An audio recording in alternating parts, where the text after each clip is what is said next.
네 번째, 시베리아 횡단열차 생활편입니다. 생활할 때 가장 중요한 부분은 사실 전기잖아요. 콘센트는 자리마다 있으면 개이득이고 없으면 차장실 앞에 있는 콘센트를 이용하면 됩니다. 햇반을 가져가신 경우에는 전자레인지를 사용하셔야 될 텐데 전자레인지는 차장실에 있습니다. 그래서 차장에게 부탁을 하면 그 전자레인지를 사용할 수 있게 해주는데 가끔 이제 깐깐한 차장들은 사용을 못하게 하는 경우도 있으니까 그거는 잘 부탁을 해서 쓰셔야 될 것 같아요. 열차 내에는 식당 칸을 제외하고는 음주가 금지되어 있습니다. 근데 다들 몰래 마시긴 마십니다. 특히 러시아인들 보면 뭔가 물통에 뭘 가져와서 뭐 계속 따라서 먹는다거나 하는 건 다 술입니다. 우리는 여행객이고 이게 걸리면 또 벌금도 매겨지고 그리고 열차에서 쫓겨날 수도 있기 때문에 이런 행동은 하지 않는 게 좋을 것 같네요. 그리고 당연히 흡연도 금지되어 있습니다. 그래서 10분 이상 정차하는 역을 간다면 그때 되면 모든 열차 안에 흡연자들이 나와서 다 담배를 피우고 있습니다. 그래서 비흡연자 분들은 조금 그 시간이 조금 괴로우실 거예요. 그리고 열차 내에는 샤워실이 있습니다. 열차 내 샤워실은 유료로 사용이 가능하고요. 화장실은 이제 양치나 세수 정도를 할 수 있는 세면대가 있긴 한데 세면대에서 하수구 냄새 같은 것들이 조금 올라오기 때문에 그런 냄새에 좀 예민하신 분들은 양치나 세수할 때 숨을 참고 하셔야 될 거예요. 그리고 그 세면대에 있는 수도꼭지 사용이 조금 많이 불편해요. 만약에 내가 머리가 짧고 화장실에서 머리 정도는 감을 수 있지 않나 라는 생각이 드신다면 컵라면을 드시고 나서 이 컵을 깨끗하게 씻고요. 그래서 여기에다가 또 바로 물을 담아서 쓰긴 좀 그러니까 지퍼백을 이렇게 담아서 물을 담아가지고 이렇게 끼얹어서 머리를 감을 정도는 되거든요. 그래서 이렇게 머리를 한번 감아보시는 것도 추천을 드려요. 근데 이런 방법은 화장실 사용이 많은 아침이나 또는 큰 역 정차 직전이나 이런 때는 추천을 드리지 않아요. 화장실을 오래 사용하게 되면 차장의 눈치를 받고 또 여러 사람들이 불편하기 때문에 이런 것들은 뭐 밤 늦게라든지 아니면 사람들이 많이 사용하지 않을 때 한번 해보시는 것을 추천해 드려요. 그리고 차 내에서는 스낵이라든지 아이스크림들을 돌아다니면서 팔고 있어요. 그래서 이런 게 비싸기는 한데 한 번씩 사 먹으면 또 그 재미가 있으니까. 그리고 또 이런 스낵 같은 걸 샀을 때 차장의 반응이 좀 좋거든요. 그래서 차장과 친해지고 싶다면 이런 스낵이나 아이스크림을 한번 사서 먹어보는 것도 좋을 것 같네요. 횡단열차에서 하는 일은 본인이 쉴 때 하는 일을 한다고 생각하면 됩니다. 저는 쉴 때도 바쁜 사람이라서 횡단열차에서도 가장 바쁘게 살았어요. 근데 만약에 이걸 보시는 분들 중에 대화를 좋아하고 또 데이터가 꼭 있어야만 사용할 수 있는 그런 서비스 오랜 시간 하신다 하시면 조금 횡단열차 생활이 지루하실 수도 있을 것 같아요. 그래서 그럴 때는 열차에서 하실 만한 것들, 예를 들면 영화를 많이 다운받아 간다거나 아니면 뭐 책을 챙겨 간다거나 또는 카드 게임을 위한 카드를 챙겨 간다거나 하는 그런 것들을 준비를 하셔서 가시면 좋을 것 같습니다. 다섯 번째, 시베리아 횡단열차 음식편입니다. 평소에 음식을 가리지 않는 편이라도 한국 음식을 몇 가지는 챙겨가는 것을 추천드리고요. 그리고 현지에서 사야 되는 음식 같은 경우에는 가장 중요한 게 물이죠. 물은 HE, 앞에 HE가 붙은 게 탄산수가 아닌 일반 물이에요. 그거를 큰 용량으로 사시면 들고 갈 때도 힘들고 먹을 때도 힘들기 때문에 한 1리터 정도 되는 물을 한 2개 정도? 뭐 하나? 이렇게 챙겨가셔서 드시면 될 것 같고 부족하면 중간중간 정차할 때 밖에 나가셔서 살 수 있으니까 그때 사셔도 괜찮습니다. 과일을 혹시 사실 분들은 조금 익어도 괜찮은 과일을 사서 드시는 걸 추천해요. 뭐 귤이나 오렌지 이런 것들. 그리고 러시아 사람들이 굉장히 즐겨 먹는 한국 브랜드 중 하나인 도시락. 도시락을 색깔별로 팔고 있는데요. 초록색은 닭육수, 흑색은 고기 육수, 빨간색이 저희가 한국에서 볼 수 있는 그 맵지 않은 도시락 그거거든요. 세 개 다 맵지는 않지만 되게 맛있는 편인데 주의하셔야 될 거는 만약에 내가 마트를 갔는데 도시락이 없다. 근데 비슷하게 생긴 라면이 있다 하면 그것들은 약간 향신료 맛이 납니다. 향신료 냄새도 나고요. 그래서 이게 도시락이 아니면 사는 걸 한번 생각을 해보심이. 그리고 마트에서 사면 또 좋을 게 치즈. 3가지 맛이 든 치즈예요. 가격도 착하고 맛도 좋아서 요거는 그냥 먹어도 좋고 빵에 올려 먹어도 좋고. 또 이 치즈랑 같이 먹으면 좋을 게 요만한 슬라이스 소세지, 슬라이스 햄? 마트에서 빵을 사시면 영상에서 보이는 이런 빵들은 추천을 안 합니다. 얇게 썰려 있고 그리고 좀 수분기가 있는 빵으로 사셔서 드시는 게 좋을 것 같아요. 그리고 러시아산 요거트가 맛있다고 하니까 요거트라든지 아니면 이 빨간 팩에 든 주스, 요것도 맛있으니까 한번 드셔보시고요. 그리고 사진에 보이는 이 빵이 진저브레드 빵인데 저는 이거를 바이칼 호수 투어 갔을 때 먹었었는데 이게 마트에 가면 빵을 팔고는 있거든요. 요게 보이시면 사서 드셔보시는 것을 추천해요. 그리고 뭐 젤리나 초콜릿이나 땅콩, 피스타치오 같이 이렇게 심심할 때 먹을 수 있는 주전부리 그런 것들을 사도 좋을 것 같아요. 또 모스크바 역까지 가까워져 오면 이제 길게 정차하는 역들이 늘어나요. 그래서 뭐 30분이나 1시간, 1시간 반 정도 정차하는 역이 생기면 꼭 나가셔서 햄버거를 드셔보세요. 저는 예카테린부르크라는 곳에서 1시간 반 정차할 때 버거킹을 가서 햄버거를 먹었었는데 그런 경험도 또 여행에서 잊지 못할 추억이니까요. 한번 해보시는 것을 추천합니다.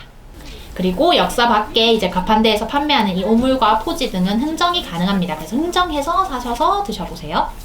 매점 또는 뭐 마트에 가서 음식을 사실 때 물론 영어가 통하는 분들도 있겠지만 대도시에서 조금 멀어질수록 러시아어만 사용하시는 경우가 많아요. 그때는 생활 러시아어를 조금만 익혀가도 원활하게 소통을 할 수 있고 또 편안하게 구입을 할 수 있으니 이런 것들을 한번 알아가셔도 좋은 여행이 될 것 같아요. 제가 뭔가 주문을 할 때 러시아어로 이스피니체 에따 스콜까? 요 정도만 해도 조금 기분 좋게 서로 사고 팔 수 있지 않을까요? 예는 다, 아니오는 니에, 그리고 그게 맞다, 정말 맞다, 좋다 이라고 할 때 하라쇼라고 하거든요. 1은 아진, 2는 드바, 3은 뜨리 뭐 이렇게 표현을 하는데 사실 숫자는 손가락으로 하는 게 가장 잘 소통될 것 같네요. 감사합니다는 그 유명한 스파시바, 그리고 플리즈는 빠잘스타, 마지막으로 가게나 뭐 음식점에 나올 때 안녕히 계세요는 다스피다냐 하고 나오시면 이 정도만 해도 완벽한 러시아 여행이 될 수 있을 것 같네요. 6번째, 친구 편입니다. 시베리아 횡단열차 여행을 생각하시는 분들의 대부분이 열차에서 러시아 군인들을 만나는 상상 또는 북한 사람들을 만나는 그런 상상을 한 번씩 해보실 텐데요.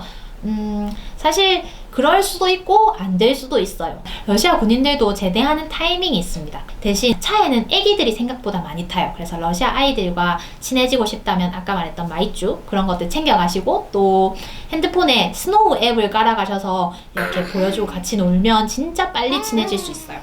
또 러시아 사람들은 대부분 영어를 하지 않기 때문에 일방적으로 그냥 계속 러시아 말로 이야기를 하고 있을 수도 있어요. 그렇지만 만약에 그런 분들과 친해지고 싶다면 아까 말씀드렸던 구글 오프라인 번역기에 깔린 러시아어와 영어 그걸로 해서 소통을 하시고, 그리고 제가 겪어보니까 친구 사귀는 데는 역시 먹을 게 최고입니다. 그리고 그들도 처음에 그렇게 말을 걸어요. 앞에 앉은 할머니도 빵을 나눠주시고 옆에 앉은 뭐 소녀도 간식을 나눠주고 그렇게 말을 트기 시작하니까 먹을 거 많이 챙겨가세요.